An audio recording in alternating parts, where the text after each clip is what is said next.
சீரற்ற வானிலை காரணமாக கடந்த 72 மணித்தியாலயங்களில் 46 மரணங்கள் பதிவாகியுள்ளன. அதன்படி நவம்பர் 16ஆம் தேதி முதல் இதுவரை ஏற்பட்ட அனர்த்த மரணங்களின் எண்ணிக்கை 56ஆக உயர்ந்துள்ளது. 21 பேர் காணாமல் போயுள்ளதாக அனர்த்த முகாமைத்துவ மத்திய நிலையம் தெரிவித்துள்ளது. நாட்டில் நிலவும் சீரற்ற வானிலை காரணமாக தற்போது 12,313 குடும்பங்களைச் சேர்ந்த 43,991 பேர் பாதிக்கப்பட்டுள்ளனர். 4 வீடுகள் முழுமையாகவும் 666 வீடுகள் பகுதியளவிலும் சேதமடைந்துள்ளதாக அனர்த்த முகாமைத்துவ மத்திய நிலையம் தெரிவித்துள்ளது.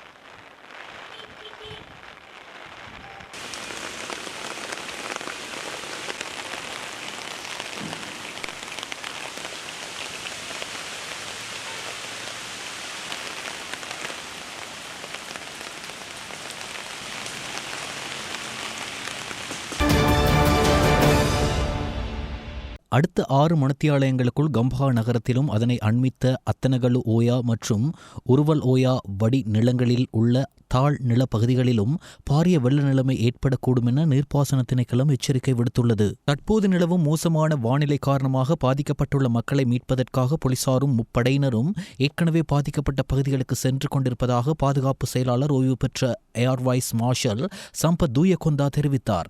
இன்று நண்பகல் முப்படை தலைமையகத்தில் இடம்பெற்ற ஊடக சந்திப்பில் அவர் இந்த விடயங்களை குறிப்பிட்டார். கிராம உத்தியோகத்தர்கள் வழங்கும் ஆலோசனைகளை தவறாமல் பின்பற்றுமாறு பாதிக்கப்பட்ட மக்களை பாதுகாப்பு செயலாளர் கேட்டுக்கொண்டார். பாதிக்கப்பட்டவர்கள் பாதுகாப்பான இடங்களிலே தங்கியிருக்க வேண்டும் என்றும் அவர்களுக்கு தேவையான அத்தியாவசிய உணவுப் பொருட்களை வழங்குவதற்கான ஏற்பாடுகள் செய்யப்பட்டு வருவதாகவும் பாதுகாப்பு செயலாளர் மேலும் தெரிவித்தார். பாதிக்கப்பட்டவர்களை மீட்பதற்காக விமானப்படை விமானங்கள், கடற்படை படகுகள் மற்றும் இராணுவ வீரர்கள் நடவடிக்கைகளை மேற்கொண்டு வருவதாகவும் சில இடங்களில் வானிலை அதற்கு தடையாக இருப்பதாகவும் குறிப்பிட்ட அவர் நிலைமையை சமாளிக்க ஏற்பாடு செய்யப்பட்டுள்ளதாகவும் தெரிவித்தார். அனர்த்தங்களையும் நிர்வகிக்க இராணுவ தலைமையகத்தில் செயற்பாட்டு அறை ஒன்று நிறுவப்பட்டுள்ளது. பாதிக்கப்பட்டவர்களை மீட்க 20,500 இராணுவ வீரர்கள் ஈடுபடுத்தப்பட்டுள்ளனர். பாதிக்கப்பட்ட அனைத்து மக்களுக்கும் உணவு வழங்கும் பொறுப்பை ஜனாதிபதி முப்படையினரிடம் ஒப்படைத்துள்ளதாக இராணுவ தளபதி தெரிவித்தார். இதுவரை 4,766 பேர் மீட்கப்பட்டுள்ளதாகவும் சில இடங்களில் பிரதேச செயலாளர்களை தொடர்பு கொள்வது கடினமாக இருப்பதாகவும் இராணுவ தளபதி கூறினார். கடற்படை 141 நிவாரண குழுக்கள் தற்போது தயார் நிலையில் உள்ளன. அவற்றில் 32 குழுக்கள் ஏற்கனவே ஈடுபடுத்தப்பட்டுள்ளன.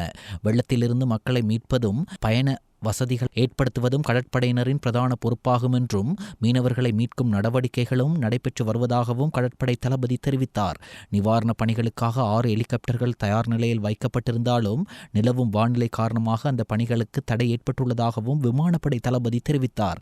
இருப்பினும் 1,600 விமானப்படை வீரர்கள் பதுளை மற்றும் கண்டி பகுதிகளில் மீட்பு நடவடிக்கைகளில் பங்களித்து வருவதாகவும் அவர் கூறினார்.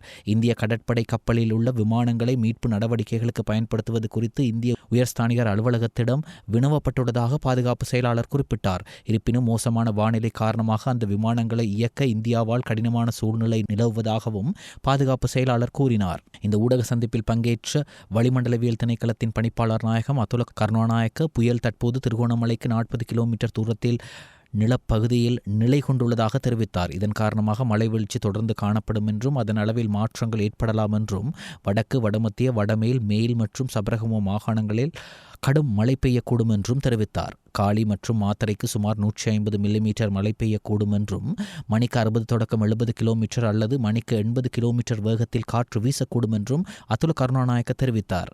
இதன் காரணமாக கடல் அலைகள் 2 தொடக்கம் 3 மீட்டர் வரை உயரக்கூடும் என்றும் நாளைய தினம் புயலின் தாக்கம் தென் மாகாணத்தில் குறைய வாய்ப்புள்ளது என்றும் அவர் மேலும் கூறினார். இதேவேளை உயிர்களை காப்பாற்றுவதே முதல் பணி என்பதால் எச்சரிக்கைகள் விடுக்கப்பட்ட பின்னர் உடனடியாக அந்த பகுதியிலிருந்து வெளியேறுமாறு அனர்த்த முகாமைத்துவ பிரிவின் பணிப்பாளர் நாயகம் கேட்டுக்கொண்டார். சில இடங்களில் மக்களை வெளியேற்ற போலீசாரை ஈடுபடுத்த வேண்டியிருந்ததாகவும் அனர்த்தம் நம்மை அணுகுவதற்கு முன்னர் நாம் அங்கிருந்து வெளியேற வேண்டும் என்றும் அவர் கூறினார்.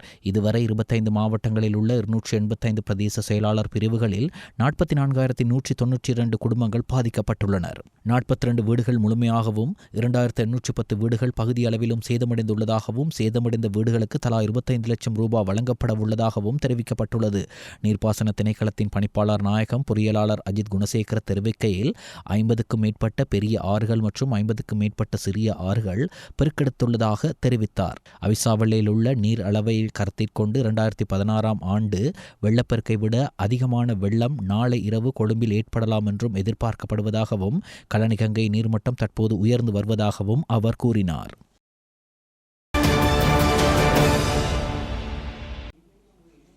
அனர்த்த நிவாரண சேவைகளுக்காக இதுவரை 1.2 பில்லியன் ரூபாய் ஒதுக்கப்பட்டுள்ளது. 2025 வரவு செலவு திட்டத்தில் அவசர தேவைகளுக்காக மேலும் 30 பில்லியன் ரூபாய் ஒதுக்கப்பட்டுள்ளது. எனவே பணத்தை எந்த விதத்திலும் தடையாக கருதாமல் மீட்பு மற்றும் நிவாரண சேவைகளை மேற்கொள்ளுமாறு ஜனாதிபதி அனுரகுமார திசாநாயக்க மாவட்ட செயலாளர்களுக்கு அறிவுறுத்தினார். ஜூம் தொழில்நுட்பத்தின் ஊடாக இன்று காலை மாவட்ட செயலாளர்கள் மற்றும் மாவட்ட ஒருங்கிணைப்பு குழு தலைவர்களுடன் விசேட கலந்துரையாடலில் ஈடுபட்ட போது ஜனாதிபதி இந்த அறிவுறுத்தல்களை வழங்கினார். மக்களை மீட்பதற்கு நிவாரணம் வழங்குவதற்கும் மேலும் நிதி தேவைப்பட்டால் அவற்றை கோருமாறும் மாவட்ட செயலாளர்கள் மற்றும் பிரதேச செயலாளர்களுக்கு தற்போது கிடைக்கும் நிதியை அவசர நிலைமைக்கு பயன்படுத்த வேண்டும் என்றும் ஜனாதிபதி மேலும் தெரிவித்தார். நிதி செலவிடுவதற்கு சுற்றறிக்கைகள் தடையாக இருப்பதை தடுக்க உடனடியாக ஒரு புதிய சுற்றறிக்கை வெளியிடுமாறு பொது நிர்வாக அமைச்சின் செயலாளருக்கு ஜனாதிபதி அனுரகுமார திசாநாயக்க அறிவுறுத்தினார். இடம்பெயர்ந்த மக்களுக்காக பராமரிக்கப்படும் முகாம்களின் நிர்வாகத்தை இராணுவத்திடம் ஒப்படைக்குமாறும் ஜனாதிபதி அறிவுறுத்தினார். அனர்த்தத்தில் சிக்கியுள்ள மக்களை மீட்பதற்கு தேவையான படகுகள், ஹெலிகாப்டர்கள் மற்றும் ஏனைய உபகரணங்கள் மற்றும் வாகனங்கள் குறித்து உடனடியாக அறிவிக்குமாறு அரசாங்க அதிபர்களுக்கு ஜனாதிபதி அறிவுறுத்தினார். இந்த நடவடிக்கைகளை ஒருங்கிணைப்பு பாதுகாப்பு தலைமையகத்தில் ஒரு தனிப்பிரிவை பேணவும் அவர்களை தொடர்பு கொள்ள 10 விசேட தொலைபேசி எண்களை அறிமுகப்படுத்தவும் சம்பந்தப்பட்ட தரப்பினருக்கு ஜனாதிபதி அறிவுறுத்தினார். வெள்ளம், மண் சரிவு மற்றும் மரங்கள் விழுதல் காரணமாக சேதமடைந்துள்ள உட்கட்டமைப்பு வசதிகள் குறித்து ஆவணங்களை தயாரித்து பொது நிர்வாக அமைச்சுக்கு அனுப்புமாறு மாவட்ட செயலாளர்களுக்கு ஜனாதிபதி மேலும் அறிவுறுத்தினார். அனர்த்த நிலைமை தணிந்தவுடன் அந்த ஆவணங்களின் படி முப்படைகளை பயன்படுத்தி தொடர்புடைய பழுதுபார்ப்பு பணிகளை ஆரம்பிக்கப்படும் என்றும் அவர் மேலும் குறிப்பிட்டார். ஜனாதிபதியின் செயலாளர் கலாநிதி நந்திக சனத் குமாரநாயக்க, பாதுகாப்பு அமைச்சின் செயலாளர் air vice marshal Sampath Thuyacontha, நிதியமைச்சின் செயலாளர் கலாநிதி அர்ஷன சூரிய பெரும, பொது நிர்வாக மாகாண சபைகள் மற்றும் உள்ளூராட்சி அமைச்சின் செயலாளர் எஸ் ஆலோக் பண்டார, பொதுமக்கள் பாதுகாப்பு மற்றும் பாராளுமன்ற விவகார அமைச்சின் செயலாளர் TWRP செனவிரத்ன, நீர்ப்பாசன பணிப்பாளர் நாயகம் பொறியியலாளர் அஜித் குணசேகர, வளிமண்டலவியல் திணைக்கள பணிப்பாளர் நாயகம் அதுல கருணாநாயக்க, முப்படைகளின் தளபதிகள் மற்றும் போலீஸ் மா அதிபர் மற்றும் சிரேஷ்ட பாதுகாப்பு அதிகாரிகள் இந்த சந்திப்பில் கலந்து கொண்டனர்.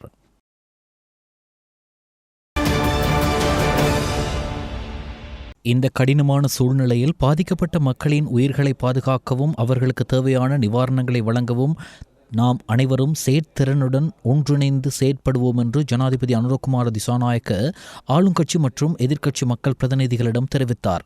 நாட்டில் ஏற்பட்டுள்ள சீரற்ற காலநிலை காரணமாக ஏற்பட்டுள்ள அவசர கால அனர்த்த நிலைமையில் மேற்கொள்ள வேண்டிய எதிர்கால நடவடிக்கைகள் குறித்து ஆராய்வதற்கு ஆளுங்கட்சி எதிர்க்கட்சி மக்கள் பிரதிநிதிகளுடன் இன்று முற்பகல் முப்படை பாதுகாப்பு தலைமையகத்தில் நடைபெற்ற கலந்துரையாடலில் பங்கேற்ற போதே ஜனாதிபதி இவ்வாறு தெரிவித்தார்.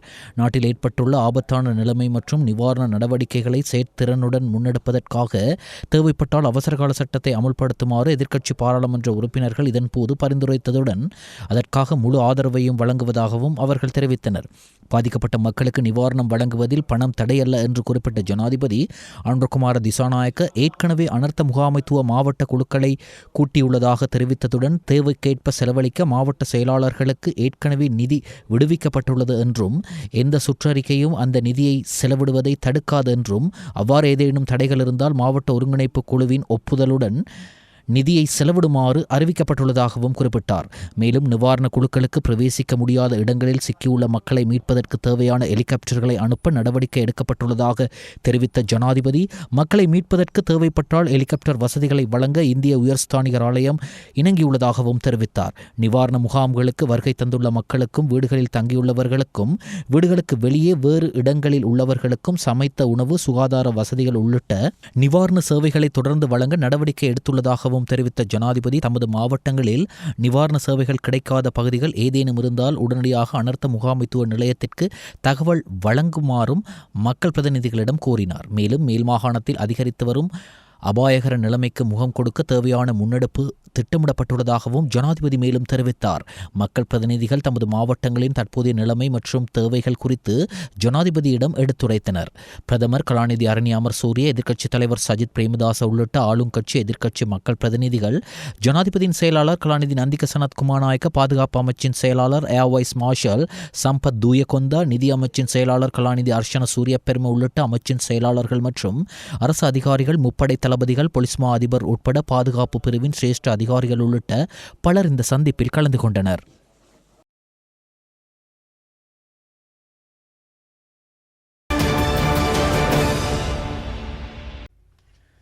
தேசிய அனர்த்த முகாமைத்துவ சபை நேற்றிரவு பாதுகாப்பு அமைச்சில் ஜனாதிபதி அனுரகுமார திசாநாயக்க தலைமையில் கூடியது. நாட்டில் ஏற்பட்டுள்ள சீரற்ற காலநிலை காரணமாக ஏற்பட்டுள்ள அவசர கால அனர்த்த நிலைமையை கருத்தில் கொண்டு எடுக்க வேண்டிய எதிர்கால நடவடிக்கைகள் குறித்து விரிவாக கலந்துரையாடப்பட்டதுடன் மக்களின் உயிரை பாதுகாப்பதற்கும் நிவாரணப் பணிகளை தொடர்வதற்கும் தேவையான அனைத்து நடவடிக்கைகளையும் எடுக்குமாறு பாதுகாப்பு படையினருக்கும் சம்பந்தப்பட்ட அதிகாரிகளுக்கும் ஜனாதிபதி அறிவுறுத்தினார். நேற்று முற்பகல் பாராளுமன்ற வளாகத்தில் ஆளும் கட்சி மற்றும் எதிர்க்கட்சி மக்கள் பிரதிநிதிகளுடன் நடைபெற்ற கலந்துரையாடல் போது எடுக்கப்பட்ட முடிவுகள் குறித்தும் அனர்த்த முகாமைத்துவம் தொடர்பாக இதுவரை வழங்கப்பட்ட அறிவுறுத்தல்களை செயற்படுத்துதல் மற்றும் அதன் போது எழுந்துள்ள பிரச்சினைகள், அதற்கான உடனடி தீர்வுகள் குறித்தும் இங்கு கலந்துரையாடப்பட்டது. மேலும் நீர்ப்பாசன கட்டமைப்பை பாதுகாக்க எடுக்க வேண்டிய நடவடிக்கைகள் குறித்து இங்கு விசேடமாக கலந்துரையாடப்பட்டதுடன் அதிக அளவு நீர் தேங்குவதால் குளங்கள் மற்றும் நீர்த்தேக்கங்களின் அணைகள் உடையும் அபாயம் உள்ளதால் அது பற்றி அவதானம் செலுத்தி நிலைமையை முகாமைத்துவம் செய்ய தேவையான நடவடிக்கைகளை எடுக்குமாறு சம்பந்தப்பட்ட துறைகளுக்கு அறிவுறுத்தினார். அனர்த்தத்தால் பாதிக்கப்பட்டவர்களுக்கு நிவாரணம் வழங்குவதற்காக மாவட்டங்களுக்கு தற்போது ஒதுக்கப்பட்டுள்ள நிதி மற்றும் அது தொடர்பாக எழுந்துள்ள பிரச்சினைகள் குறித்து ஜனாதிபதி அதிகாரிகளிடம் கேட்டறிந்ததுடன் தற்போது ஒதுக்கப்பட்டுள்ள நிதி போதுமானது என்று அதிகாரிகள் தெரிவித்தனர். சூறாவளியின் தாக்கத்தால் கிழக்கு கடற்கரையில் ஏற்படக்கூடிய நிலைமைகள் குறித்தும் இதன் போது விசேட கவனம் செலுத்தப்பட்டதுடன் சூறாவளி மற்றும் மழை காரணமாக அடிக்கடி ஏற்படும் காலநிலை மாற்றங்கள், அனர்த்த நிலைமைகள் மற்றும் ஆபத்தான பகுதிகள் குறித்து புதுப்பிக்கப்பட்ட தகவல்களை பொதுமக்களுக்கு தெரிவிக்க தொடர்ந்து ஊடகங்களுக்கு வழங்குமாறும் ஜனாதிபதி அறிவுறுத்தினார். மேலும் சில சமூக ஊடகங்களில் பரவும் போலியான செய்திகள் பொதுமக்களிடையே அமைதியின்மையை ஏற்படுத்தக்கூடும் என்பதால் சமூக ஊடகங்களை பயன்படுத்தும் போது பொறுப்புடன் புரிதலுடனும் செயற்பட பொதுமக்களை அறிவுறுத்த வேண்டியதன் அவசியத்தையும் ஜனாதிபதி அதிகாரிகளுக்கு சுட்டிக்காட்டினார். அவசர அனர்த்த நிலைமை காரணமாக ஏற்பட்ட வீடுகள் மற்றும் பயிர் சேதங்களுக்கு இழப்பீடு வழங்கும் செயற்பாட்டை திட்டமிடுமாறும் ஜனாதிபதி அனர்த்த முகாமைத்துவ திணைக்களம் மற்றும் நீர்ப்பாசன திணைக்கள அதிகாரிகளுக்கு அறிவுறுத்தினார். அதன்போது தொடர்ச்சியான பிரச்சினையாக இருக்கும் தகவல் பரிமாற்றத்தில் ஏற்படும் தாமதம் காரணமாக சரியான நேரத்தில் மக்களுக்கு உரிய இழப்பீடு கிடைப்பதில்லை என்றும் இந்த நிலைமையை தடுக்க முப்படைகளின் பொறியியல் பிரிவுகளின் உதவியை பெறுமாறும் அனர்த்த முகாமைத்துவ அதிகாரிகளுக்கு ஜனாதிபதி பணிப்புரை விடுத்தார். மேலும் சேதமடைந்த விவசாய நிலங்களை மீட்டெடுப்பதற்காக வழங்கப்பட்ட வேண்டிய உர மானியங்கள் மற்றும் விதை நெல் வழங்குவதற்கான முறையான திட்டத்தை தயாரிக்குமாறு விவசாய அமைச்சின் அதிகாரிகளுக்கு ஜனாதிபதி அனுரகுமார திசாநாயக்க மேலும் அறிவுறுத்தினார். நாட்டை பாதித்துள்ள அவசர அனர்த்தம் காரணமாக பிரச்சினைகளை எதிர்கொள்ளும் வெளிநாட்டு சுற்றுலா பயணிகளுக்கு தேவையான வசதிகளை திறம்பட வழங்க சுற்றுலா சபைக்கு அறிவுறுத்தியுள்ளதாக ஜனாதிபதி மேலும் தெரிவித்தார். இந்நாட்டிற்கு வருகை தந்துள்ள சுற்றுலா பயணிகளின் பாதுகாப்பை உறுதி செய்ய எடுக்கப்பட்ட நடவடிக்கைகள் குறித்து எதிர்க்கட்சித் தலைவர் சஜித் பிரேமதாச இதன் போது கேட்டறிந்ததுடன் நமது நாடு எதிர்கொண்டுள்ள அவசரகால அனர்த்த நிலைமை மற்றும் சுற்றுலா பயணிகளின் பாதுகாப்பிற்காக எடுக்கப்பட்ட நடவடிக்கைகள் குறித்து சம்பந்தப்பட்ட நாடுகளுக்கு தெளிவுபடுத்த ஒரு குழுவை நியமிக்குமாறும் ஆலோசனை வழங்கினார்.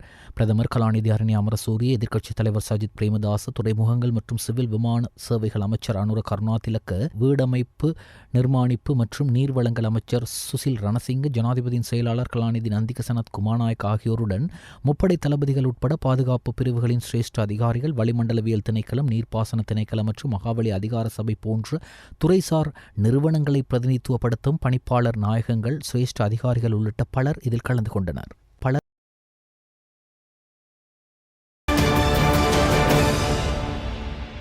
சீரற்ற காலநிலையால் கொழும்பு மாவட்டத்தில் ஏற்படும் அனர்த்த நிலைமைகளை அறிவிப்பதற்கான தொலைபேசி இலக்கங்கள் அறிமுகம் செய்யப்பட்டுள்ளது. எதிர்வரும் 48 மணித்தியாலயங்களில் ஏற்படக்கூடிய சீரற்ற காலநிலையால் ஏற்படக்கூடிய ஆபத்தான நிலைமைகளை எதிர்கொள்வதற்கு செயற்படுத்தப்பட வேண்டிய நடவடிக்கைகள் குறித்தும் கலந்துரையாடுவதற்காக கொழும்பு மாவட்ட அனர்த்த முகாமைத்துவ குழு பிரதமர் கலாநிதி அரணி அமரசூரிய தலைமையில் நேற்று பாராளுமன்ற வளாகத்தில் கூடியது. இதன்போது பிரதமரின் பணிப்புரைக்கு அமைய கொழும்பு மாவட்ட மக்களுக்கு அவசர நிலைமைகளை அறிவிப்பதற்காக தொலைபேசி இலக்கங்கள் அறிமுகப்படுத்தப்பட்டன. அவசர அவசர அழைப்பிலக்கம் 117 மற்றும் கொழும்பு மாவட்ட அனர்த்த முகாமைத்துவ ஒருங்கிணைப்பு பிரிவின் இலக்கமாக 0124344028, அனர்த்த முகாமைத்துவ நிலையத்தின் இலக்கமான 0112136136 இவற்றுடன் அங்கீகரிக்கப்பட்ட ஊடகங்கள் மூலம் வெளியிடப்பட்ட செய்திகள் மற்றும் அவசர அறிவிப்புகள் பற்றியும் கவனம் செலுத்துமாறு பொதுமக்களிடம் கோரப்பட்டுள்ளதாக தெரிவிக்கப்பட்டுள்ளது.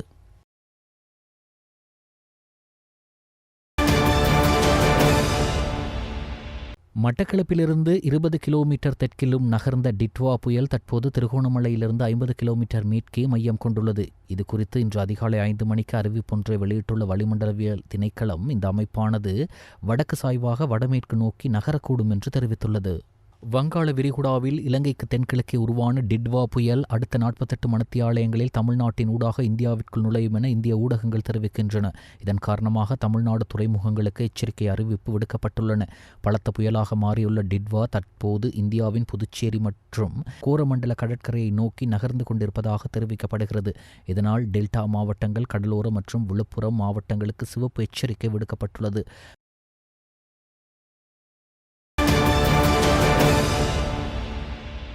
நாட்டை பாதித்துள்ள மோசமான வானிலை காரணமாக அனைத்து போலீஸ் அதிகாரிகளின் விடுமுறை மற்றும் நாள் விடுப்புகள் ரத்து செய்யப்பட்டுள்ளதாக போலீஸ் தலைமையகம் தெரிவித்துள்ளது. இது எதிர்வரும் 30ஆம் தேதி வரை நடைமுறையில் இருக்கும் என்று போலீஸ் ஊடக பேச்சாளரும் உதவி போலீஸ் அத்தியட்சகருமான FU வுட்லர் தெரிவித்துள்ளார். தற்போதைய அனர்த்த நிலைமை காரணமாக ஒரு அதிகாரி தான் நியமிக்கப்பட்டுள்ள போலீஸ் நிலையத்திற்கு சேவைக்கு சமூகம் அளிக்க முடியாவிட்டால் அருகிலுள்ள போலீஸ் நிலையத்திற்கு சேவைக்கு சமூகம் அளிக்குமாறு போலீஸ் ஊடக பேச்சாளர் குறிப்பிட்டார்.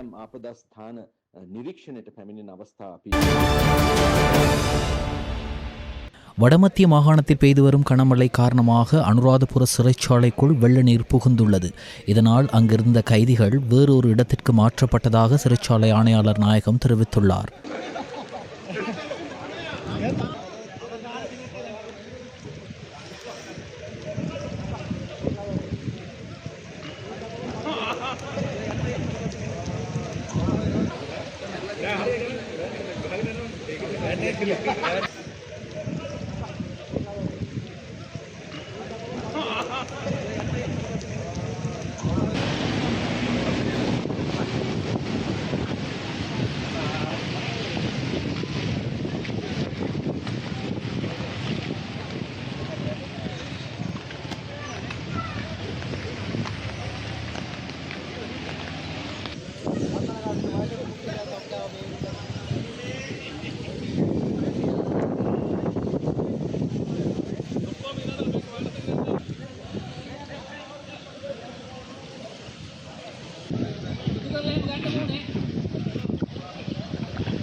మేము మేరే మళ్ళీ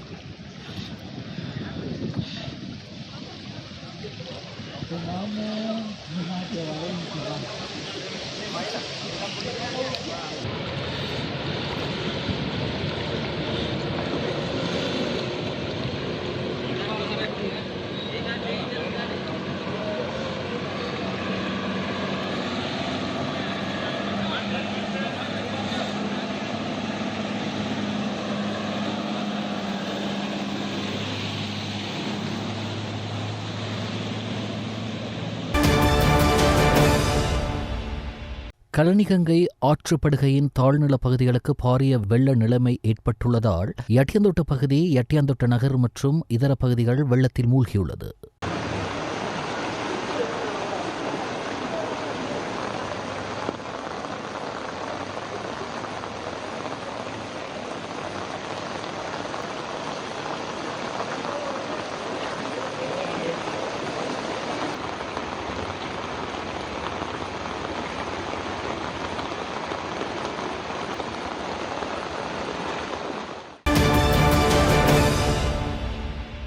ரத்னபுர மாவட்டத்தில் கழுகங்கையை அண்மித்த தாழ்நிலங்களில் வெள்ளம் ஏற்பட்டுள்ளது. அதன்படி பெல்மதுல்ல, நிவித்திகல, ரத்னபுரி, குருவிட்ட, அயகம, எல்பாத்த, இங்கிரிய, ஒரண்ண, தொடங்குட, மில்லினிய, புலத் சிங்கள, பாலிந்த நுவர, மதுராவல, அகலவத்த ஆகிய பகுதிகளில் வெள்ளம் ஏற்பட்டுள்ளதாக நீர்ப்பாசன திணைக்களம் அறிவித்துள்ளது.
apa itu kan?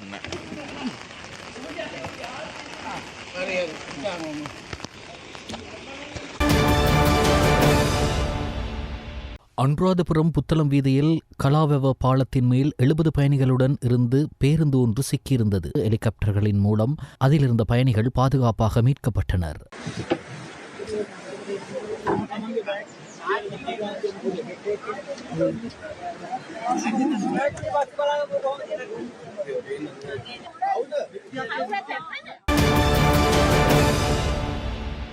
கண்டி பதியபெல்லல பகுதியில் ஏற்பட்டுள்ள வரலாறு காணாத பெருவெள்ளத்தின் காட்சிகள் சமூக வலைதளங்களில் பதிவாகி வருகிறது.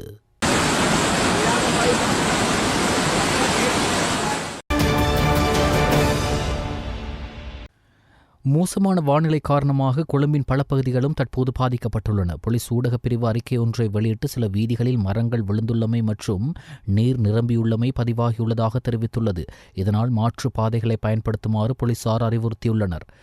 தற்போது தடைப்பட்டுள்ள வீதிகள் பிரேமசிறி கேமுதாச மாவட்டத்தில் லயனல் திரையரங்கம் அருகிலும், கெப்பட்டிபொல மாவட்டத்திலும், தேசிய வைத்தியசாலையின் 4ஆம் இலக்க வாயில் அருகிலும், எல்விட்டிகல மாவட்ட இராணி வீதி சந்தி, கொட்டாஞ்சியனை ஆமர் பாபர் சந்தி விகாரை அருகிலும் இவ்வாறு மழை நீர் தேங்கியிருப்பதால் போக்குவரத்துக்கு பெரும் பாதிப்பு ஏற்பட்டுள்ளது.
Wah, udah tahara anda pulang. Bang, ini dah terherna tadi.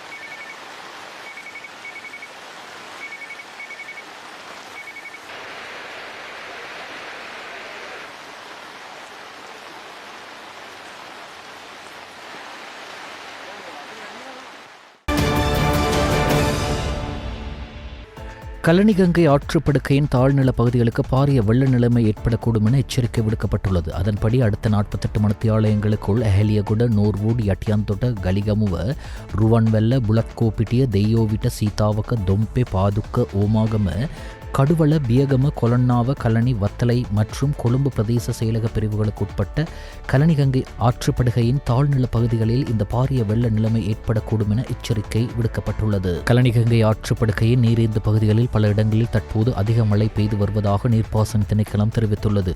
இந்த மழை நிலைமை கல்லணை கங்கையின் மேல் ஆற்றுப்படுகையில் அமைந்துள்ள நீர்த்தேக்கங்களிலிருந்து வெளியேற்றப்படும் நீரின் அளவு மற்றும் நீர்ப்பாசன திணைக்களத்தினால் கல்லணை கங்கை ஆற்றுப்படுகைக்குள் பராமரிக்கப்படும் ஆற்று நீர் அளவீடுகளின் நீர்மட்டங்களை பகுப்பாய்வு செய்ததன் அடிப்படையில் இந்த எச்சரிக்கை விடுக்கப்பட்டுள்ளன.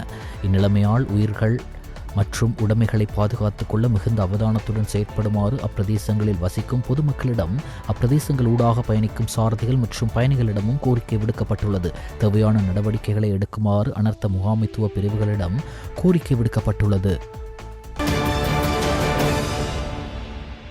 தெற்கு அதிவேக நெடுஞ்சாலையின் கடுவளையில் வெளியேறும் வாயிலில் நீரினால் மூழ்கியுள்ளது. கடவத்த திசையிலிருந்து வரும் வாகனங்கள் இந்த நிலைமையை எதிர்கொண்டுள்ளதால் மாற்று பாதைகளை பயன்படுத்துமாறு போக்குவரத்து, நெடுஞ்சாலைகள் மற்றும் நகர அபிவிருத்தி அமைச்சு அறிவித்துள்ளது. நாட்டின் தற்போதைய மோசமான வானிலை காரணமாக பாதிக்கப்பட்ட மக்களை மீட்பதற்கு, அவர்களுக்கு தேவையான உதவிகளை வழங்குவதற்கும் இராணுவ வீரர்களை ஈடுபடுத்துமாறு ஜனாதிபதி இராணுவ தளபதிக்கு பணிப்புரை விடுத்துள்ளார். இதுகுறித்த அறிக்கை வெளியிட்டுள்ள இராணுவம், பாதிக்கப்பட்ட மக்களை மீட்பதற்காக சுமார் 20,500 இராணுவ வீரர்கள் ஏற்கனவே நாடு முழுவதும் ஈடுபடுத்தப்பட்டுள்ளனர் என்று தெரிவித்துள்ளது. மேலும் நேற்று மட்டும் அனர்த்த நிலைமை காரணமாக பாதிக்கப்பட்ட சுமார் 3,790 பேரை மீட்டு பாதுகாப்பு மையங்களுக்கு அனுப்ப இராணுவம் நடவடிக்கை எடுத்துள்ளது. குறிப்பாக மோசமான வானிலை காரணமாக பெரிதும் பாதிக்கப்பட்டுள்ள நாட்டின் மத்திய பகுதியில் உள்ள கண்டி, நுவரெலியா மற்றும் பதுள மாவட்டங்களில் ஏற்பட்டுள்ள வெள்ளப்பெருக்கு மற்றும் மண் சரிவுகள் காரணமாக வீதிகள் தடைப்பட்டுள்ளதால் இந்த மீட்பு பணிகளுக்கு தடைகள் ஏற்பட்டுள்ள போதும் இத்தகைய தடைகளுக்கு மத்தியிலும் மீட்பு பணிகளை இராணுவம் தொடர்ந்து மேற்கொண்டு வருகிறது. இராணுவத்திற்கு மேலதிகமாக இலங்கை கடற்படை மற்றும் விமானப்படையும் மீட்பு பணிகளில் தீவிரமாக பங்கேற்று வருகின்றன. மகாவலி கங்கை, திதுருவோயா, மகாஓயா, கலாவோயா, மாணிக்க கங்கை மற்றும் அல்வத்துவோயா ஆகிய ஆற்றுப்படுகைகளை அண்டிய தாழ்நில பகுதிகளுக்கு கிடைக்கும் அதிக மழை வீழ்ச்சி காரணமாக அந்த பகுதிகளுக்கு கடும் வெள்ள அபாய எச்சரிக்கை விடுக்கப்பட்டுள்ளது. நீர்ப்பாசன திணைக்களம் நேற்றிரவு 11:30 மணிக்கு ஒரு அறிவிப்பை வெளியிட்டு இந்த எச்சரிக்கையை விடுத்துள்ளது. அதன்படி அந்த பகுதிகளில் பெய்து வரும் அதிக மழை வீழ்ச்சி மற்றும் நீர்ப்பாசன திணைக்களத்தினால் பேணப்படும் நீர் அளவீட்டு நிலையங்களின் பெறுமதிகளை கருத்தில் கொண்டு அந்த பகுதிகளில் பெரும் வெள்ள நிலைமை மேலும் அதிகரிக்கும். எனவே அந்த பகுதிகளில் உள்ள ஆற்றுக்கு அருகில் வசிக்கும் பொதுமக்களை இது குறித்து மிகுந்த அவதானத்துடன் இருக்குமாறும், தற்போது ஏற்பட்டுள்ள கடுமையான வெள்ள நிலைமையிலிருந்து பாதுகாத்துக் கொள்ளுமாறும் கூறப்பட்டுள்ளது.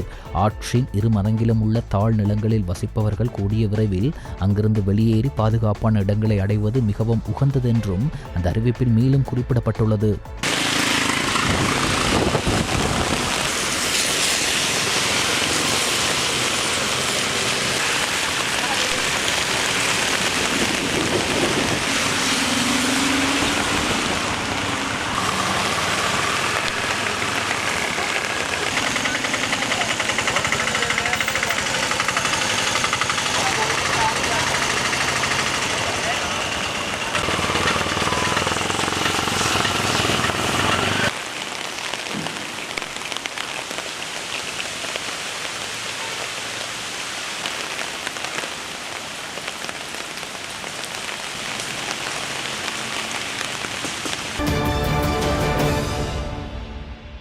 தற்போது நிலவும் மோசமான காலநிலை காரணமாக ரயில் சேவைகளை கட்டுப்படுத்த நடவடிக்கை எடுக்கப்பட்டுள்ளது. அதன்படி அத்தியாவசிய சேவைகளுக்காக வருகை தருபவர்களுக்காக மட்டுமே ரயில் சேவை இயக்கப்படும் என ரயில்வே திணைக்களம் தெரிவித்துள்ளது.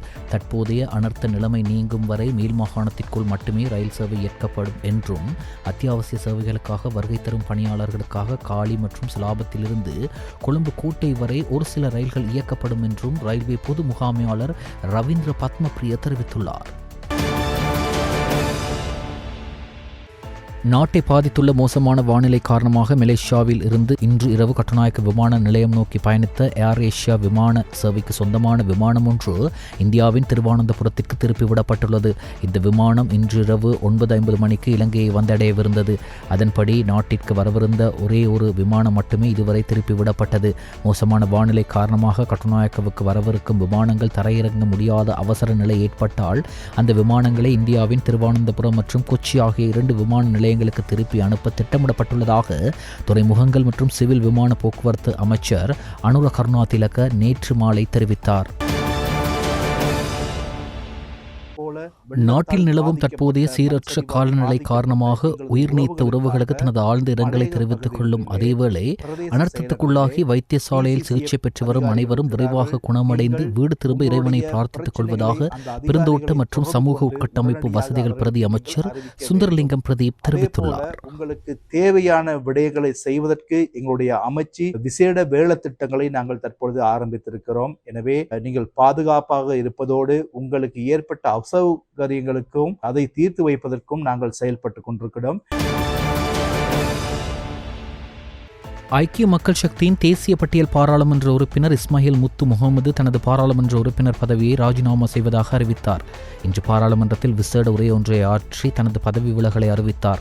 சுய விருப்பத்துடன் கட்சியின் முடிவுக்கு அமைய தலைமைக்கு துரோகம் இழைக்காமல் பாராளுமன்ற உறுப்பினர் பதவியை ராஜினாமா செய்வதாக அவர் குறிப்பிட்டார். முகமது இஸ்மாயில் முத்து முகமது ஆகிய நான் தற்போது வகித்து வரும் தேசிய பட்டியல் பாராளுமன்ற உறுப்பினர் பதவியை இன்றிலிருந்து எனது சுய விருப்பத்தின் பேரில் 28/11/2025 முதல் ராஜினாமா செய்து கொள்கிறேன் என்பதை தங்களுக்கு அறிய தருகின்றேன். கௌரவ சபாநாயகர் அவர்களிலே, இந்த இயற்கை அனர்த்தத்தினால் உயிரிழந்து பாதிக்கப்பட்ட மக்களுக்கு பாராளுமன்ற உறுப்பினர் என்ற வகையிலே ஆழ்ந்த அனுதாபங்களை தெரிவித்துக் கொள்கின்றேன். இந்த பாராளுமன்றத்தில் எனது குரலை ஒலிக்க வைத்த உதவிய அகில இலங்கை மக்கள் காங்கிரஸ் கட்சியினுடைய தலைவர் ரிஷாத் பத்யுதீன் அவர்களுக்கும் கட்சியின் உயிர்ப்பிடத்துக்கும் எனது ஆதரவாளர்களுக்கும் எனது மனமார்ந்த நன்றியை தெரிவித்துக் கொள்கின்றேன். நான் பதவி வகித்த காலத்தில் எனக்கு துணை நின்ற அதிமேதகு ஜனாதிபதி அவர்கள், பிரதம மந்திரி, எதிர்க்கட்சி தலைவர், சக பாராளுமன்ற உறுப்பினர்களுக்கும் விசேடமாக கௌரவ சபாநாயகர், பாராளுமன்ற செயலாளர் நாயகம், இப்பாராளுமன்ற பணிக்குழுவினர் அனைவருக்கும் நன்றிகளை தெரிவித்துக் கொள்கின்றேன். எனக்கு வழங்கிய இந்த பதவியை இந்த காலத்தில் உரிய முறையில் பயன்படுத்தி கட்சியின் கட்டுக்கோப்புக்கும் முடிவுகளுக்கும் ஏற்ப தலைமைக்கும் துரோகம் இழைக்காமல் இன்றுடன் எனது பாராளுமன்ற பதவியை ராஜினாமா செய்கிறேன். நான் இதுவரையில் இம்மேலான சபையில் மக்களின் தேவைகளையும் பிரச்சனைகளையும் தங்கள் முன் சமர்ப்பித்து தீர்வுகளை பெற்றுக்கொள் தருமாறு வேண்டி நிற்கின்றேன். நன்றி. நாவலப்பிட்டி பழைய ரயில் முனைய வீதியில் உள்ள வீடொன்றின் மீது இன்று மண்மேடு சரிந்ததில் ஒரே குடும்பத்தைச் சேர்ந்த 3 உயிரிழந்துள்ளதாக நாவலப்பிட்டி போலீசார் தெரிவித்துள்ளனர். இவ்வாறு உயிரிழந்தவர்கள் மனைவி, மாமியார் மற்றும் 3 மாத குழந்தை என நாவலப்பிட்டி போலீசார் தெரிவித்தனர். நாவலப்பிட்டி பிரதேசத்தில் பெய்து வரும் கடும் மழையினால் வீட்டின் மீது மண்மேடு சரிந்ததாகவும் பிரதேசவாசிகளும் நாவலப்பிட்டி போலீஸ் அதிகாரிகளும் விபத்துக்குள்ளானவர்களை காப்பாற்ற பெரும் முயற்சி எடுத்தும் அது பலனளிக்கவில்லை எனவும் மேலும் தெரிவிக்கப்பட்டுள்ளது. உயிரிழந்தவர்களின் சடலங்கள் தற்போது நாவலப்பிட்டி மாவட்ட பொது வைத்தியசாலையில் வைக்கப்பட்டுள்ளன. மோசமான வானிலை காரணமாக நாவலப்பிட்டி பிரதேசத்தில் இதுவரை 5 பேர் உயிரிழந்துள்ளதுடன் சுமார் 50 குடும்பங்கள் பாதுகாப்பான முகாம்களுக்கு அனுப்பப்பட்டுள்ளதாக நாவலப்பிட்டி பிரதேச செயலாளர் ரம்யா ஜெயசுந்தர தெரிவித்துள்ளார். தற்போது நிலவும் மழையுடன் கூடிய வானிலையுடன் மண்சரிவு அபாயம் உள்ள பகுதிகளில் வசிக்கும் மக்கள் மண்சரிவுக்கு முந்தைய ஆபத்து அறிகுறிகள் குறித்து விழிப்புடன் இருக்குமாறு தேசிய கட்டிட ஆராய்ச்சி நிறுவனம் அறிவுறுத்தியுள்ளது. இன்று அதிகாலை 2 மணி முதல் நாளை பிற்பகல் 2 மணி வரையான 24 மணி நேர காலப்பகுதிக்கு மண்சரிவு அபாய எச்சரிக்கையின் 3ஆம் மட்டத்தை வெளியிட்டுள்ள இந்நிறுவனம் இதனை தெரிவித்துள்ளது.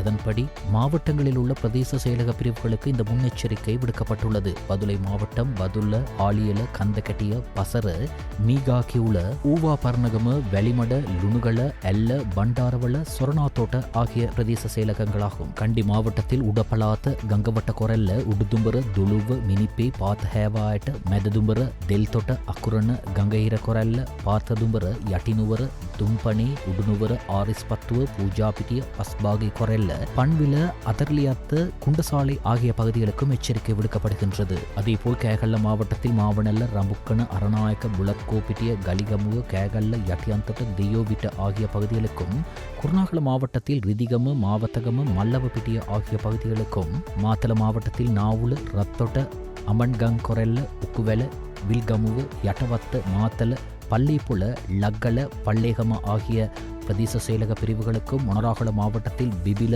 மெதகம ஆகிய பிரதேச செயலக பிரிவுகளுக்கும் நுவரெலிய மாவட்டத்தில் வளப்பன அங்குரன்கெத்த நெல்தண்டஹின்ன மதுரட்ட நுவரெலிய கொத்மல மேற்கு கொத்மல கிழக்கு அம்பகமுவ தலவாக்கல நோர்வூட் ஆகிய பிரதேச செயலகங்களுக்கும் இவ்வாறு மண் சரிவு அபாய எச்சரிக்கை விடுக்கப்பட்டுள்ளது.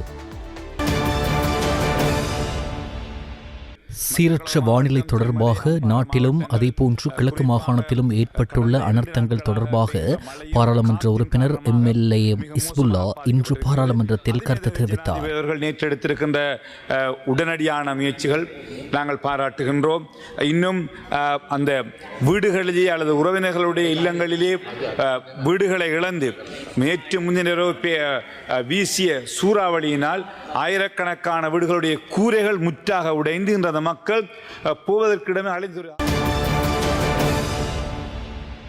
நாட்டை பாதித்துள்ள சீரற்ற வானிலை காரணமாக விமான நிலையத்திற்கு செல்வதற்கு முன் www.srilankan.com என்ற இணையதளத்தில் சமீபத்திய விமான பயண நிலவரத்தை சரிபார்த்துக் கொள்ளுமாறு ஸ்ரீலங்கன் விமான சேவை பயணிகளுக்கு அறிவுறுத்தியுள்ளது. இந்நிலையில் 1979 என்ற அவசர தொலைபேசி இலக்கத்தை அல்லது 0117771979 என்ற எண்ணை தொடர்பு கொண்டு தகவல்களை பெறுமாறும் ஸ்ரீலங்கன் விமான சேவை அறிவித்துள்ளது. இதற்கிடையில் கட்டுநாயக்க விமான நிலையத்தில் தரையிறங்க வந்த 6 விமானங்கள் வேறு விமான நிலையங்களுக்கு திருப்பிவிடப்பட்டுள்ளன. கட்டுநாயக்க விமான நிலையத்தில் தரையிறங்க வந்த 6 விமானங்கள் மத்தள, இந்தியாவின் திருவனந்தபுரம் மற்றும் கொச்சி விமான நிலையங்களுக்கு திருப்பிவிடப்பட்டதாக விமான நிலைய பொறுப்பு அதிகாரி தெரிவித்தார். மலேசியாவின் எல்லையையொட்டியுள்ள தாய்லாந்து வணிக நகரான ஹாட்யாயில் 300 ஆண்டுகளில் இல்லாத அளவுக்கு அதிக கனமழை பெய்துள்ளது. இடைவிடாமல் பெய்த மழையினால் மலேசியா, வியட்நாம் போன்ற நாடுகளிலும் பாதிப்பு ஏற்பட்டுள்ளது. தாய்லாந்தில் வெள்ளத்தால் உயிரிழந்தோர் எண்ணிக்கை 33ஆக அதிகரித்தது. தாய்லாந்தைச் சேர்ந்த குடும்பம் வெள்ளத்தில் இருந்து தப்புவதற்காக கூரையை பிரித்துக் கொண்டு வெளியேறினர். 5 பேரை கொண்ட இந்த குடும்பம் மீட்புக் குழு வரும் வரை துணிகளை காற்றில் வீசி உதவி கோரினர். ஹாங்காங் அடுக்குமாடி குடியிருப்புகளில் ஏற்பட்ட தீ விபத்தில் இதுவரை 75 பேர் உயிரிழந்துள்ளனர். 70க்கும் மேற்பட்டோர் பலத்த தீக்காயமடைந்து உள்ளனர். 279 பேரை காணவில்லை. ஹாங்காங்கின் டைபோ பகுதியில் வாங் பக் கோட் என்ற அடுக்குமாடி குடியிருப்பு வளாகம் உள்ளது. இதில் 8 அடுக்குமாடி குடியிருப்புகள் உள்ளன. ஒவ்வொரு அடுக்குமாடி குடியிருப்பும் 31 மாடிகளை கொண்டதாகும். ஒட்டுமொத்தமாக 2000க்கும் மேற்பட்ட வீடுகள் உள்ளன. இந்த வீடுகளில் சுமார் 5000 பேர் வசித்து வந்தனர். கடந்த சில மாதங்களாக வாங் பாங் கோட் அடுக்குமாடி குடியிருப்பில் பராமரிப்பு பணிகள் நடைபெற்று வந்தன. இதற்காக சாரம் அமைக்க மூங்கில் கட்டைகளும் தூசி பறக்காமல் இருக்க தார்பாலின் துணிகளும் பெருமளவில் பயன்படுத்தப்பட்டன.